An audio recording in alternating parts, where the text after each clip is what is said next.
Hey friends, Zach here. Before we get into this episode, I have just a quick correction and an update. Firstly, a few weeks ago we released an episode entitled Minneapolis Quakers Stand Up to ICE.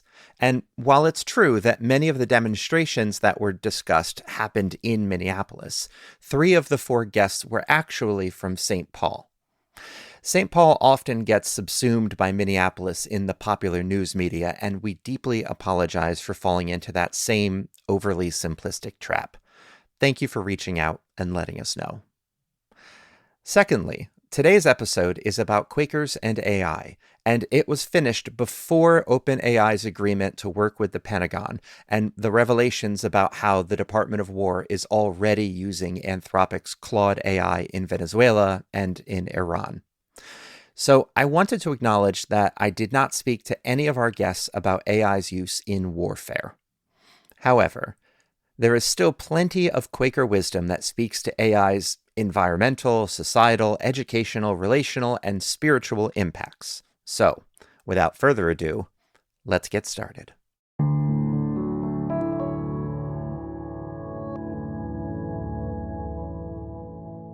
I have a confession for you. I've been using AI to help me make this podcast. But hear me out, it's probably not what you're thinking. I didn't use AI to write this voiceover, for example, or to edit the episode, but something much more fundamental than that. You see, when I first started here at the Quaker Podcast last April, I was still fairly new to Quakerism. I've spent a few decades among the traditional peace churches, and so I've known quite a few Quakers. And as a lover of church history, I knew the basics. But when it came down to the finer points, I needed some help. So in addition to learning the ropes of the organization, I spent the first month binging all of the Quaker content that I could find, trying to absorb just as much of the underlying wisdom as possible. That's when I discovered Google's Notebook LM platform. It's kind of like your own personal AI. You input your own documents into it, and it helps you to understand them. So I compiled almost 10,000 pages of early Quaker writings and created a massive notebook. Then I could ask it questions like, how would early Quakers relate to soldiers? Or what parts of scripture did they quote most often? And it would not only give me a thorough analysis, but also cite exactly where in the original text I could read it for myself. It's been a really, really helpful tool to get into their minds. So, as I prepared for an episode about Quakers and AI, I wondered how early friends might feel about the way that I've been using their writings and the technology that enables it. So I pulled up Notebook LM and I typed, "Please write me a letter in the style of George Fox, imagining what wisdom the early Quakers would offer to me about the ways that I have been using their platform to understand them and their teachings." Within 30 seconds, it analyzed all 10,000 pages and wrote me the following letter from George Fox, or George Foxbot, as it were. Dear friend, I speak to thee in the fear of the Lord concerning this great heap of writings thou hast gathered. It is well that the journals and testimonies of the faithful are preserved, for they were written to the glory of God, and for the encouragement of them that put their trust in him. However, take heed how thou usest this machine of thine. I have declared to the professors of my day, and I declare to thee now, to seek divinity merely in books and writings is to seek the living among the dead. Thou mayest use thy art to gather words, as the priests and scholars do, but if thou hast not the spirit that gave them forth, thou art but in the letter that killeth. If thou wantest to know the truth contained in this collection, thou must turn thy mind inward to the light of Christ within thee. It is this light that will show thee the nature of things and give thee a true understanding which thy machine cannot give. Therefore, do not be content with a mere report of others. Whatever thy tool tells thee about our notions is but a shadow. Wait in the silence of all flesh and let the light of Christ in thine own conscience be thy teacher. Then thou shalt see the truth, not as a collection of dead words in a notebook, but as the power of God that liveth and abideth forever. Thy friend in the truth, George Fox.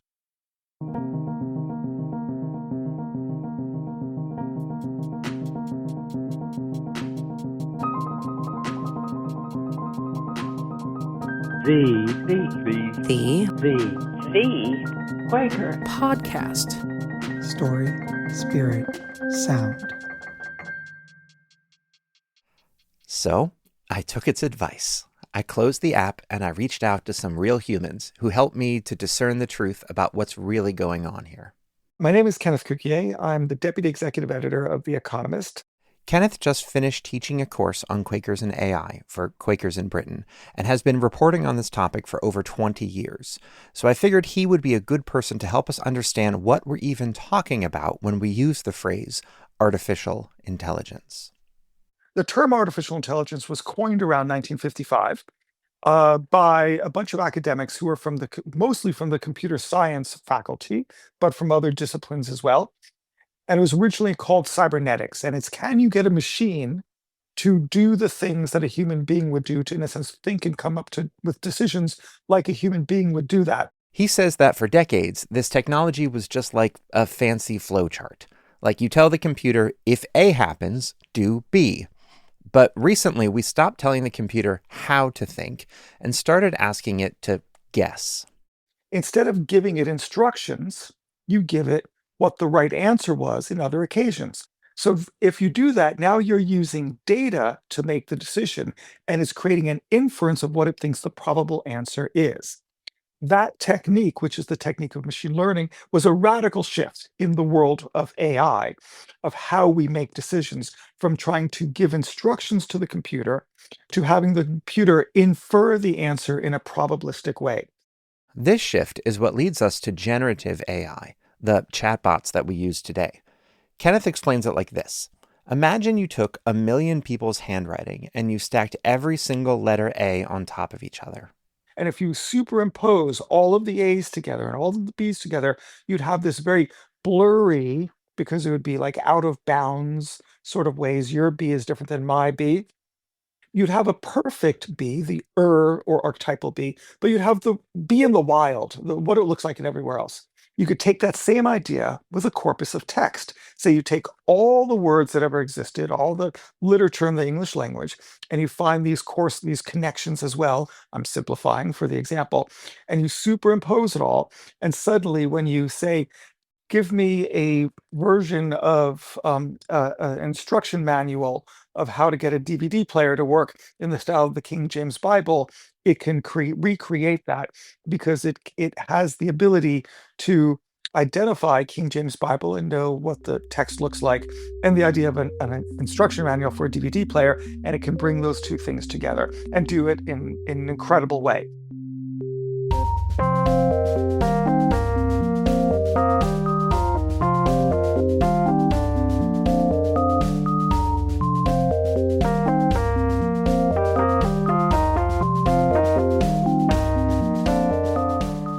It feels like magic, but it's really just math.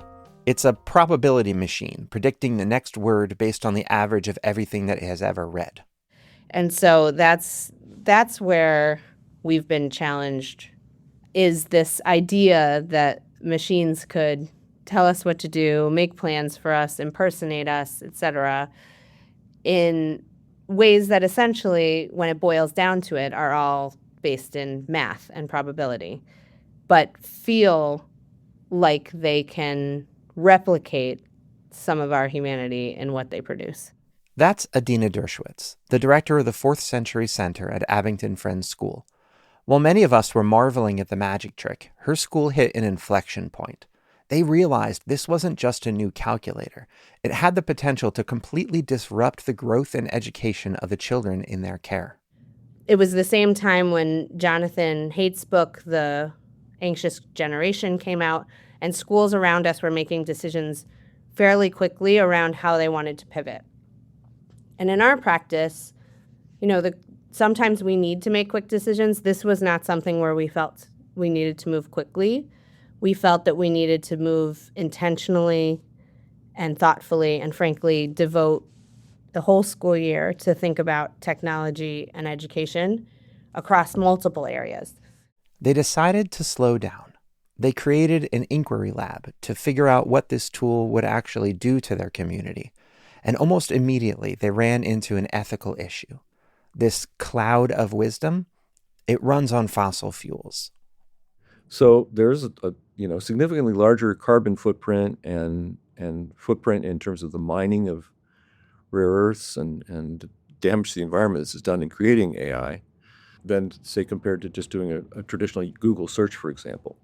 That's Gray Cox. He's a professor of human ecology at the College of the Atlantic and co-founder of the Quaker Institute for the Future. He warns about something called the Jevons paradox.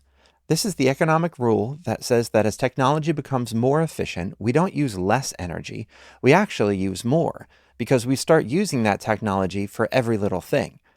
We take a simple question like, who won the 1998 World Series, and instead of looking it up in an index, we force a supercomputer to dream up the answer from scratch. An AI search might cost about 10 times as much in carbon footprint and environmental impact as a Google search. So if that's the case, then you have to ask, well, are you just using the AI to generate a new cat picture instead of playing with your cat? Maybe that's not a very good use of the technology, right?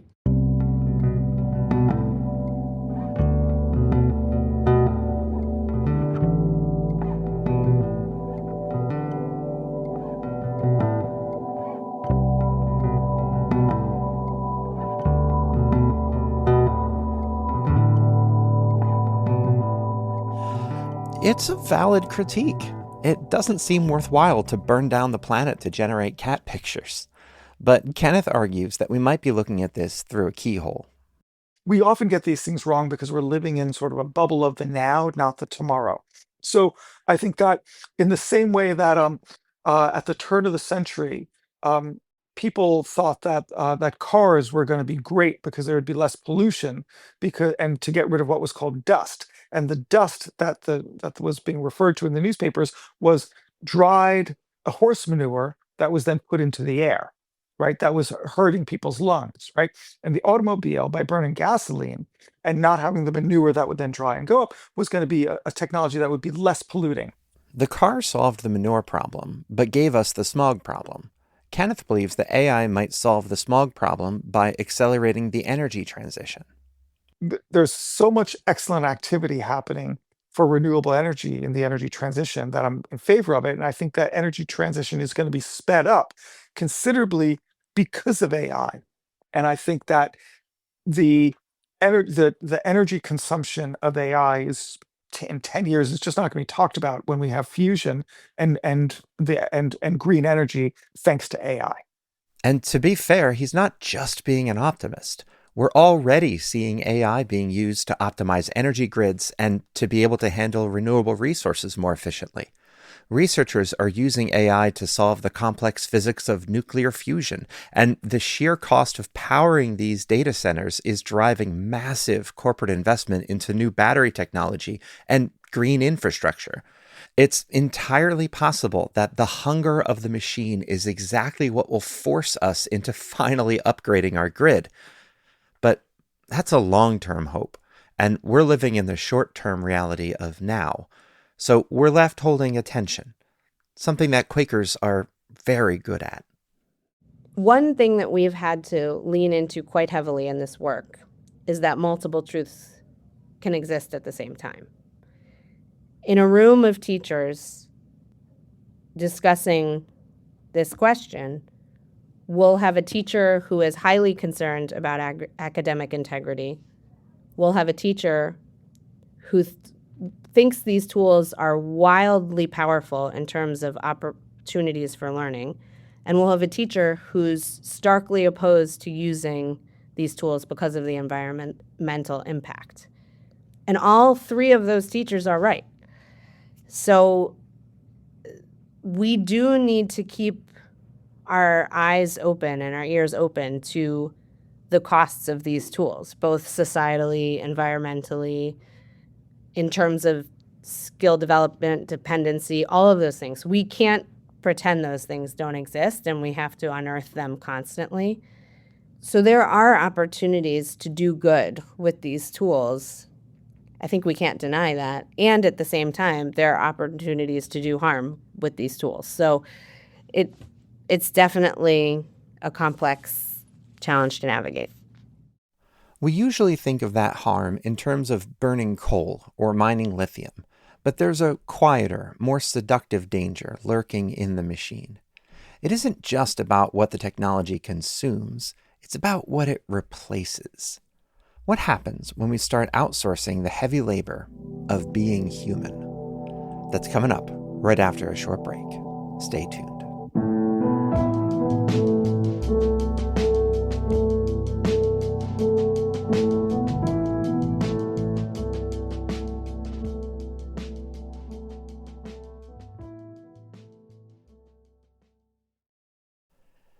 There's a feeling in the air right now, a deep spiritual hunger for a faith that has dirt under its fingernails, a spirituality that isn't just about thinking the right things, but doing the hard things.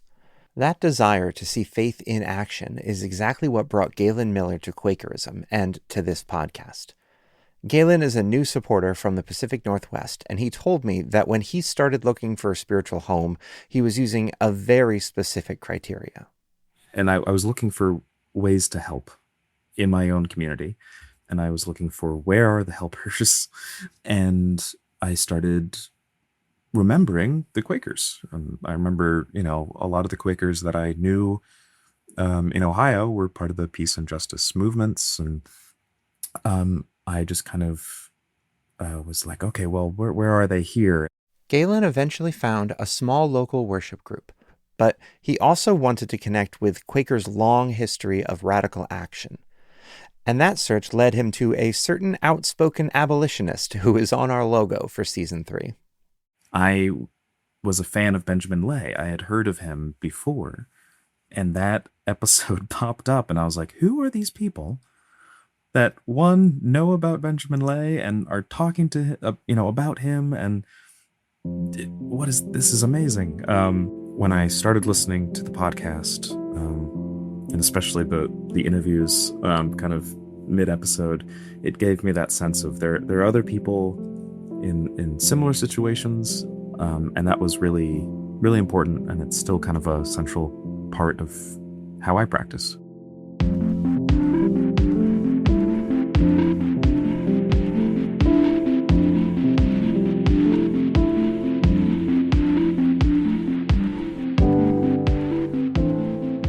That sense of shared purpose is why Galen decided to become a monthly supporter. For him, financial support isn't a transaction. It's a spiritual discipline.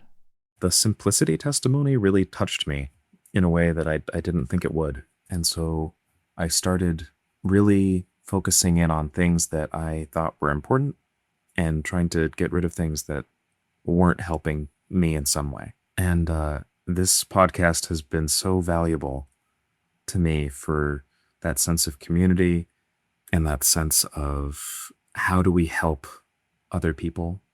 For me, simplicity doesn't mean taking away everything. It means purposefully putting your time and energy and resources into what matters. And so just giving a few dollars to what I believe is important, I think has become part of my practice. For Galen, supporting this show is a way to stay connected to something bigger. He told me that this podcast doesn't just educate him on where Quakers have been, it inspires him to see where they're going and connects him to the active work being done in the larger Quaker world today. If this show offers you that same connection, if it helps you to find the helpers and fuels your own journey, I invite you to join Galen in that practice. You can go to QuakerPodcast.com and click support in the top right corner. It takes less than 5 minutes to set up, but it makes this entire work possible. And now, back to the show.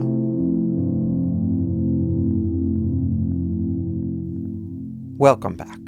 So we have a machine that burns energy to create a shadow of human wisdom. And because it's so convenient, so frictionless, it's easy to forget that it's just a shadow. At Abington Friends, Adina's team started noticing something happening with the students. One of the challenges that students mentioned, but definitely faculty are concerned about, is the fact that often AI models try and make the user happy. So this idea of a frictionless relationship is something that really concerns us as faculty who are trying to help students work through friction as they grow. Frictionless. A calculator is frictionless. It just gives you the answer.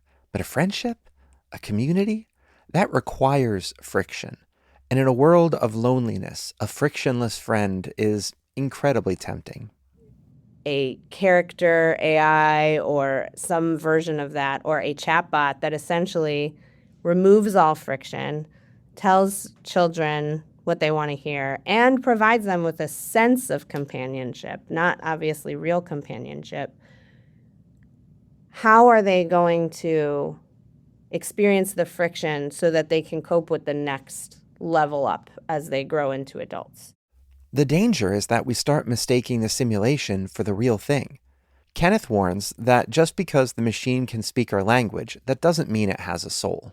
I think we're special and it can't be captured in a statistical model on silicon. Even if it comes close to resembling a human being and how it would answer, etc. Close and resembling is not a human being. It's only close and resembling, and those things are actually categorically different. Kenneth says that the AI has the logic, the words, but it lacks the meaning behind them. It can't capture the silence of a meeting or the tension of a relationship because those things just aren't data. You go into a meeting, and 40 minutes in, there's something happening in a meeting for worship that wouldn't otherwise be happening if you're sitting alone on a cushion at your own house. That very real thing that is immaterial, but nevertheless exists, can't be expressed. I'm trying to use words for it and inadequately, but it still exists in reality, but doesn't exist in the training data, so won't be expressed in an AI system, showing the ultimate imperfection or stunted nature of artificial intelligence writ large, not just an LLM, no, just a large language model that does generative AI text, but all of AI. And Gray points out why it feels so confusingly alive. We didn't build these things like we build a car engine, piece by piece. We grew them. It uses these techniques of programming that involve neural nets and kind of evolutionary styles of programming, where a key thing about them is that they are not crafted or manufactured like a machine. They're grown or trained like an organism. And because they're grown on our data, they reflect us. But they reflect a specific version of us. A version that wants answers without questions and connection without vulnerability. Adina warns us that if we outsource our struggle to these machines, we might stunt our own growth. We want to make sure, of course, our students are physically and psychologically safe. And we also want to make sure that they encounter situations where they're uncomfortable, because that's where growth happens. And so I think more than ever, educators really need to think about designing for that friction and designing for that discomfort in a way that counteracts what's possible for students' technological environment. If everything is easy, then nothing is transformative. And Gray believes this obsession with easy answers is a symptom of a much deeper problem. One of the ways that I've framed this is I've done a lot of work in peace studies, and I found Gandhi really, really informative. And one of his quotes from Hind Swaraj, his sort of manifesto, in it he said, "We must always remember that civilization is not an incurable disease, but the English people currently are suffering from it." But the more I thought about it, the more I realized, there's really some really profound truth in that not just the English people, but our civilization is characterized by this kind of monological reasoning in economics and politics and elsewhere that leads to violence, to territorial aggression, to colonialism, to profit-seeking, to the restructuring of human personalities, so that instead of being, collaborative, loving creatures, we're grasping, greedy, competitive creatures. That's not by nature. That's by construct, by our civilization, And so we have to really take seriously the idea that we are currently afflicted by this curable but very pernicious disease.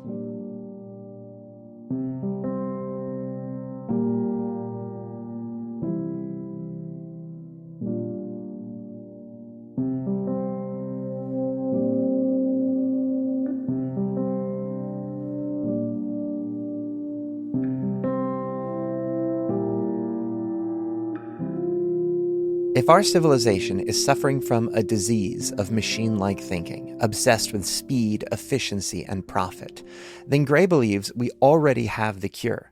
We just haven't been using it. But there's another form of reasoning that we deal with every day that hasn't been focused on in trying to develop AI. It's what we could call dialogical reasoning. It's the kind that comes up when people face dilemmas, and instead of saying, well, I've got to choose, I'm a utilitarian, or I'm a Kantian, I'm of this ideology or that, instead they say, well, how can we reconcile these views? How can we look at this from different points of view and integrate them in some way? And methods for doing that have been researched at length in the last 50 years or so in studies of negotiation, mediation, dispute resolution, conflict transformation, peacemaking. And they include studies like Michael Sheeran's study of Quaker process, beyond majority rule. And they also include studies of feminist approaches to sort of consensus-based decision-making. And they include studies of indigenous communities all around the world who use dialogical kinds of approaches where when they face a dilemma, instead of forcing a choice based on one set of premises, they try to come up with a third alternative. And I think Quaker process at its best provides one really powerful exemplar of that kind of process. Dialogical reasoning isn't about calculating the right answer. It's about discerning the shared truth. And that process requires the one thing that the machine hates: slowness. I think Quakerism allows us to remove ourselves from the cycle of quicker work making more work for the sake of more work and productivity being king. I think what I've learned working in a Quaker environment is the real power of reflection, of silence, of taking time to discern, and feeling like when you do so, decisions are more thought through, are more grounded in reality, and more inclusive of the voices of others. So what does this Quaker algorithm look like in practice? At Abington Friends, it meant acknowledging that the administration didn't hold all the answers. If they wanted to understand how this tool was reshaping their community, they had to ask the people who were actually using it. They had to ask the students. So we had a group focusing on AI and education. So a group of upper school students got to wrestle with some of the topics that we're wrestling with as faculty. They went as far as building rubrics for projects and setting expectations for using AI. It was really a fascinating experience for them, but also for us to kind of see it through their eyes. I think we often assume that if you give a high schooler a tool that can write their paper, they'll just take the easy A. But when Adina's team actually engaged the students in discernment, they found something surprising. The students didn't want to be replaced. But actually, about 40%, the largest portion of any response, was that students would prefer both a human reviewer and an AI reviewer because they felt that their peer was more trusted and more personal, but the AI kind of had a structured approach to improvement that was also useful. So what was interesting to us in that particular study was that we felt that there was a both and, that students were recognizing there was a value with AI, but that there was also inherent value in having another person look over their work and give feedback as well. They didn't want a frictionless answer. They wanted connection and competence. And because the school listened to that nuance, they didn't hand down a thou shall not commandment from on high. In fact, they didn't issue a mandate at all. We're not in a place where we feel like we want to tell teachers, you absolutely have to use AI and you absolutely can't use AI. It would be countercultural to our school, but we do feel that every teacher in our school should be able to make decisions that are informed and intentional. Informed and intentional is the key.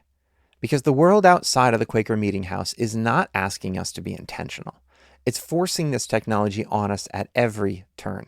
AI summaries in our search results, predictive text in our emails, algorithms curating our feed. The easy way is being paved over the human way. And Adina believes that if we don't teach students to see that, to recognize when they are being nudged towards the path of least resistance, then we are failing them.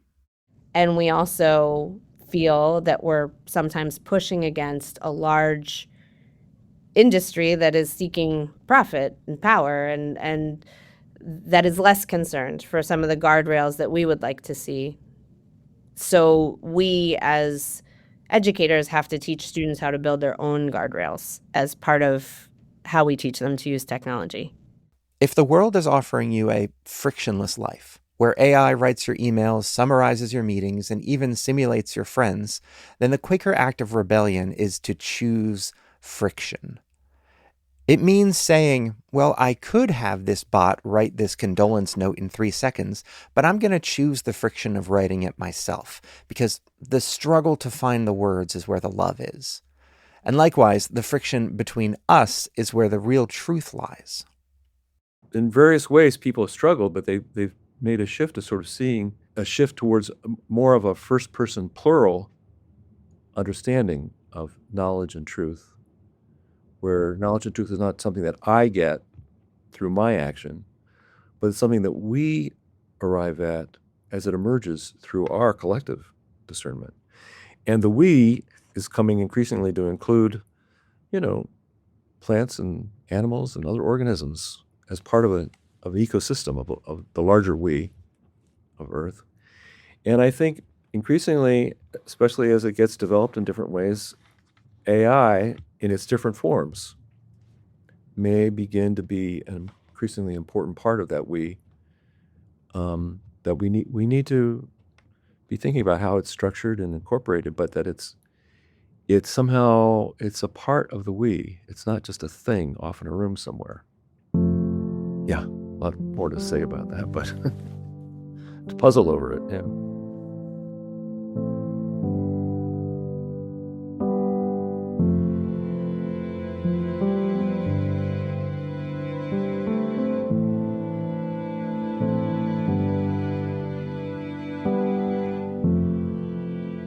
And that brings me back to the letter from George Foxbot.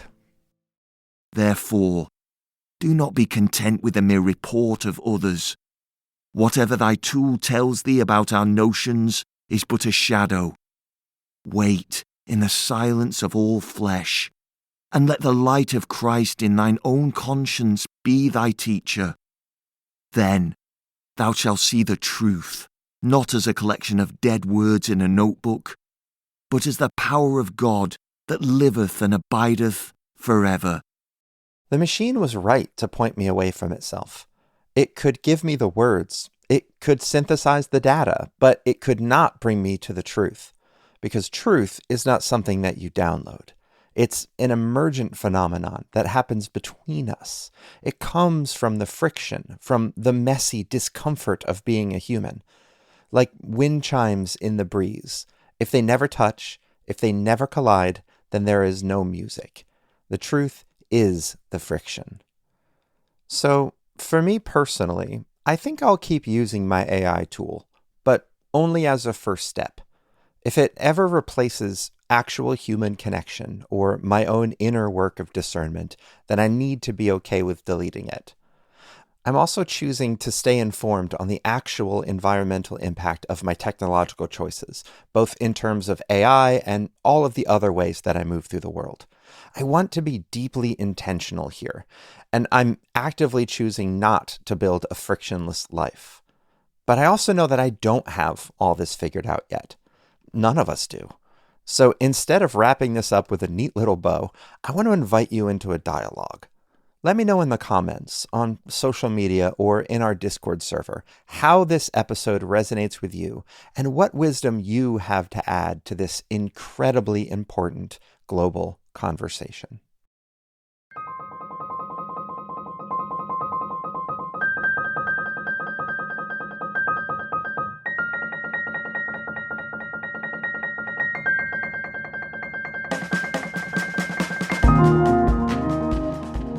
Thank you so much for joining us, and a deep thank you to our guides through this digital wilderness, Kenneth Cukier, Adina Dershowitz, and Gray Cox. Also thanks to Paul Leach for being the voice of George Foxbot.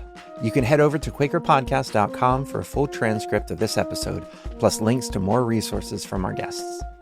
If this episode left you feeling a little overwhelmed, then you're probably in good company, and you should head over to our Discord server.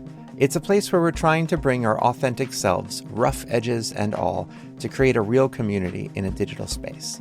So if you want to talk about this episode or just need to find some other humans who are trying to live intentionally, we'd love to see you there. And a gentle reminder, this podcast was not written by a chatbot. It is researched, written, and produced by real human beings, and it relies on human support to keep it going. If this work matters to you, please consider becoming a monthly supporter by clicking support at QuakerPodcast.com.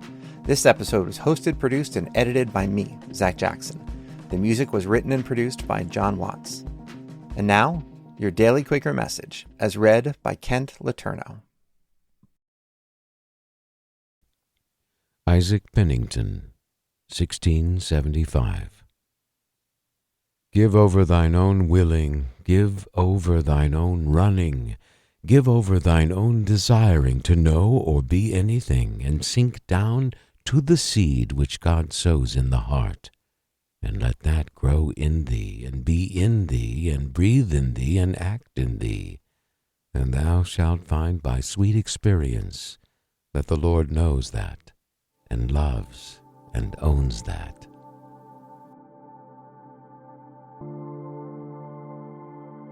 To get Quaker wisdom in your inbox every day, go to dailyquaker.com. That's dailyquaker.com.